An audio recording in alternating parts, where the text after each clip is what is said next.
Alright guys, just gonna turn the car on. Just do that and then press start. Oh, press it again.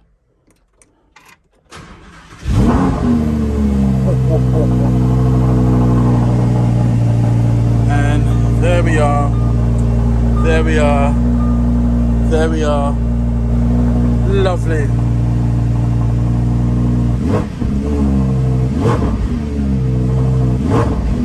Wow. Right guys, so I'm sitting here and I've got to say it feels a lot tighter for space. There's not enough space, first of all. I'd probably say this space is as small as a CLK / BMW Z4, which is disappointing. Yeah, it's a lot disappointing, to be honest. I don't know. I think that's probably going to change my mind on just what I think about the car, because you've got to have a lot of space. This car is for somebody that's small, like probably beneath 6 foot tall. If you look at my feet, my legs, not my feet, they're touching the steering wheel. I suppose you can raise it a little bit manually. You know, let's try and raise it up. Okay, so I've raised it slightly there.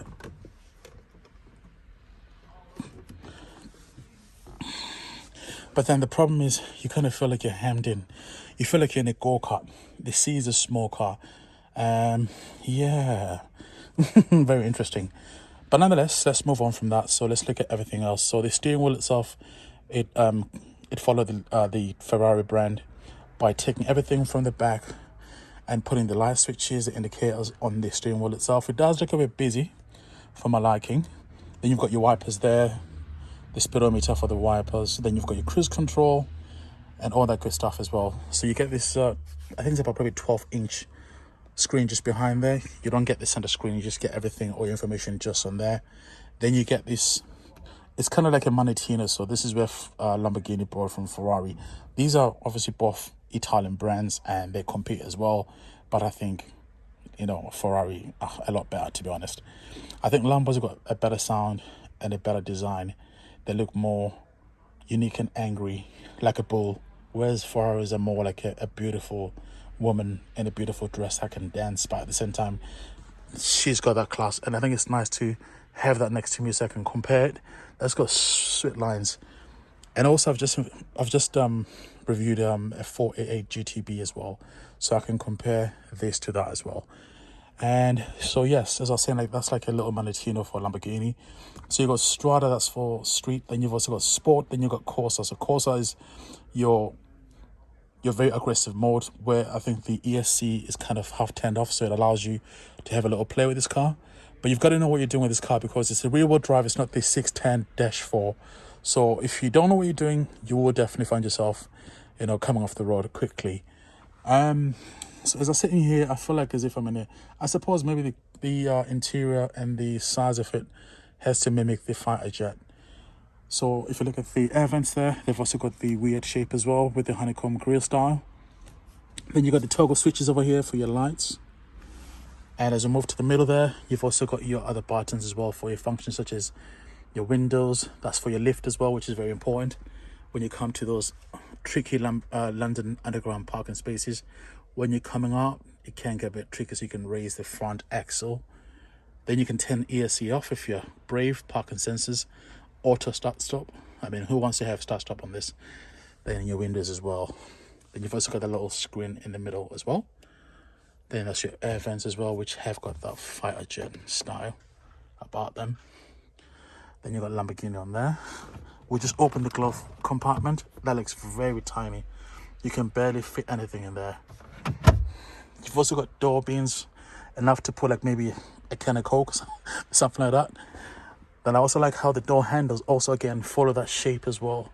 They're kind of shaped like door mirrors, you know, that's how I'm looking at them. And yeah, then you get the CD control there. You can put your SD cards in there as well.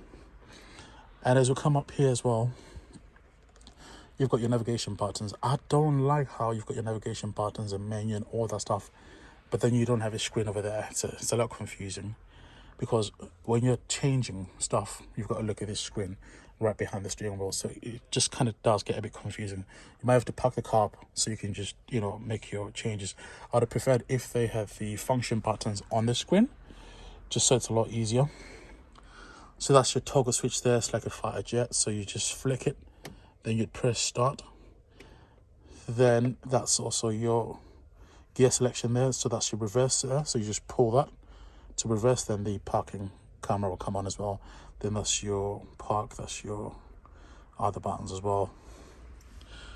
And then you've also got like your button for your parking sensors. I'm not sure what these are for, to be honest, not really sure, but I think that on there is for the roof. Then you've also got this little center piece over there, enough to put like a phone in there, nothing too big. So in terms of visibility, I don't really get that much visibility, to be honest. It's okay, but it's not really like, you know, that great. So what we'll do is we'll then turn on the car and then just go from there. Just gonna pop the car open, guys, and that's how you open the car.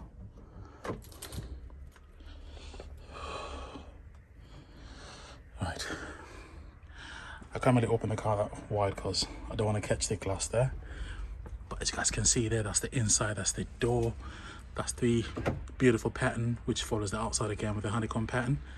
Then you've also got these different shapes. They're like triangles, but at the same time they're more sided than a triangle. They've got 4 or 5 sides, whereas a triangle's only got 3 sides. So it's that like a geometry effect, which I do love. You've got the switch over there to change the different modes of the car. I love the steering wheel. And then you've also got these switches as well on the side, which look different. I like them. So you feel like you're sitting in a cockpit, basically. Just everything feels like fighter jet style. Now, one thing about these cars that's been criticized is the space in there. They haven't got like that much headroom, so the chairs don't really go beneath that far. And I've got to say, after being in the Portofino, that's got a lot of space. I had that with the roof up, and I had like a lot of headspace, so it'll be quite interesting to see. But at the same time, what I was saying is before, like, you know, with this windscreen, it's a lot more slanted. Whereas if you look at the Ferrari Portofino, it's got a bigger angle, it's less slanted, so obviously that's going to eat into the headspace a little bit. So if you're over 6'4", you might struggle for space.